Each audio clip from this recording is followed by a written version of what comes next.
Alors, Jean-René Moret, suisse, comme les auditeurs le constateront rapidement, j'ai 35 ans, je suis actuellement pasteur à l'Église évangélique de Colonie. Je suis marié avec Virginie, on a deux jeunes enfants, et puis j'ai fait ma thèse sur l'évangile de Jean, ce dont on va discuter aujourd'hui.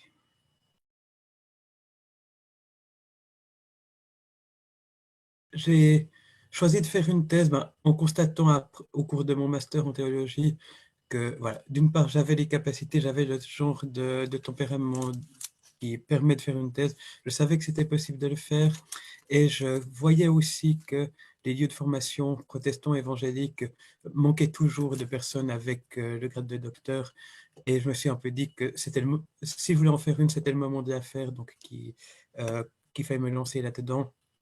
Et après, pourquoi ce sujet-là? J'avais travaillé dans mon master sur l'Épître aux Hébreux, puis les lettres de Paul, et puis je me disais que je voulais voir un autre genre de sujet, et je me suis tourné vers l'évangile de Jean, et en particulier les discours d'adieu, donc les chapitres 14 à 17, grosso modo, euh, sous l'angle de ce qu'on peut voir dans ces chapitres, des rapports et d'identité entre le Père, le Fils et le Saint-Esprit.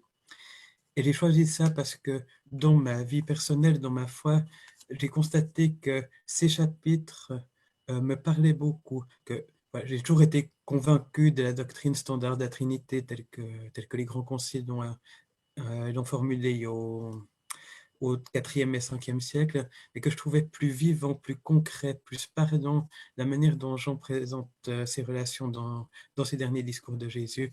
Et c'est pour ça que j'ai choisi de me pencher dessus et d'approfondir.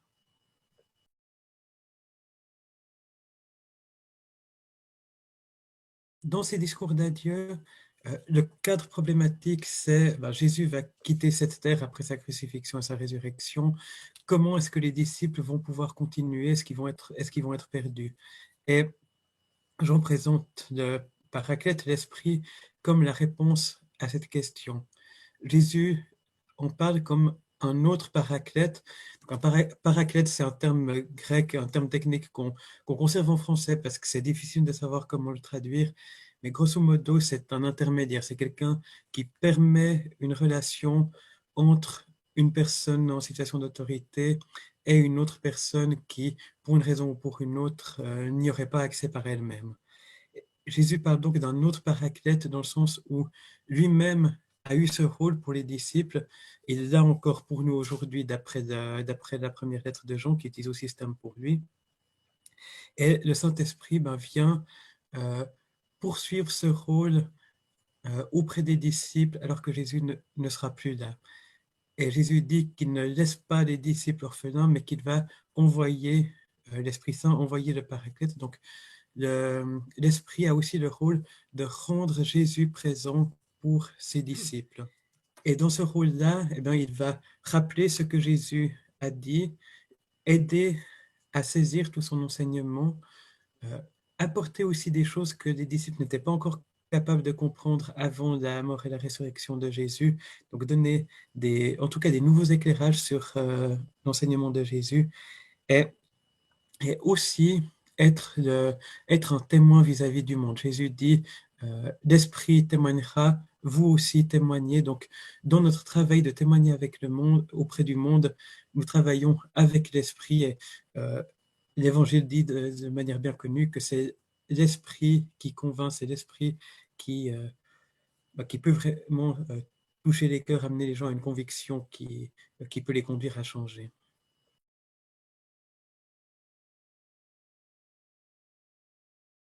L'évangile de Jean présente cette relation de manière riche et variée.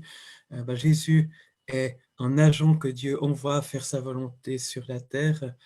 Il est le révélateur, celui qui permet de connaître vraiment Dieu tel qu'il est, alors que personne n'a jamais vu Dieu. Euh, et puis, au niveau de sa relation avec le Père, il est surtout présenté comme euh, à la fois uni au Père, à la fois avec une relation qu'on appelle d'immanence mutuelle, c'est-à-dire le Père est dans le Fils et le Fils est dans le Père. Et c'est cette relation de proximité particulière qui permet à Jésus d'être le révélateur parfait de Dieu, d'être celui qui permet vraiment au monde et à tous ceux qui le reçoivent de voir qui est Dieu en réalité. Et puis, bien entendu, cette relation est aussi une relation d'amour. Dans le début de l'Évangile, il est dit que le Père aime le Fils et a tout remis entre ses mains.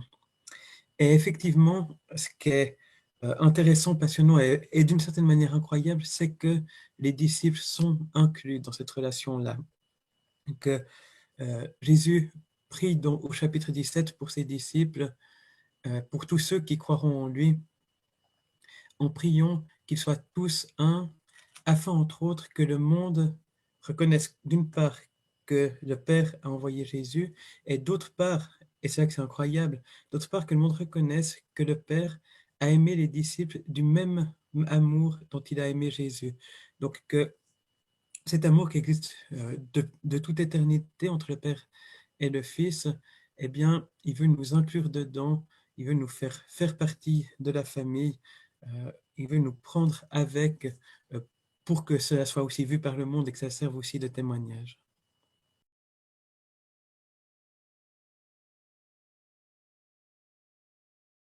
Jean enseigne clairement la divinité de Jésus. Jean enseigne clairement que Jésus est Dieu au même titre que le Père, et il dit qu'il a écrit ce qu'il a écrit pour, euh, pour que ceux qui le lisent le croient.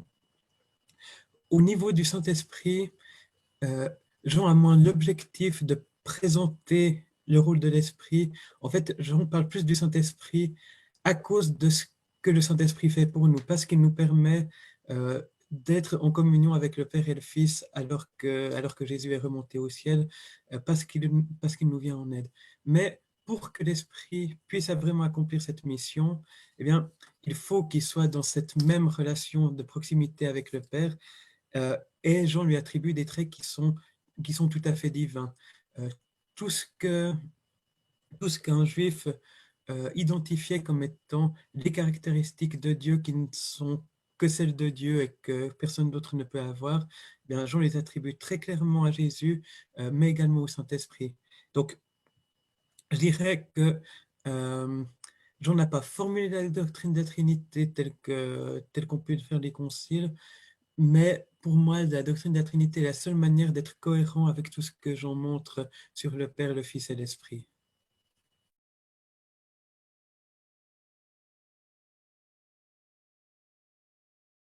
Dans le sens que je sache discerner dans quel projet me lancer, à quoi Dieu veut que j'utilise mon temps. Parce qu'effectivement, je suis pasteur, je suis père de famille. Euh, j'ai aussi tout un côté où je m'engage dans de l'apologétique, dans l'écriture d'articles. J'ai dans l'arrière de ma tête quatre ou cinq idées de choses qui pourraient être des projets de livres, mais le temps pour en faire aucun.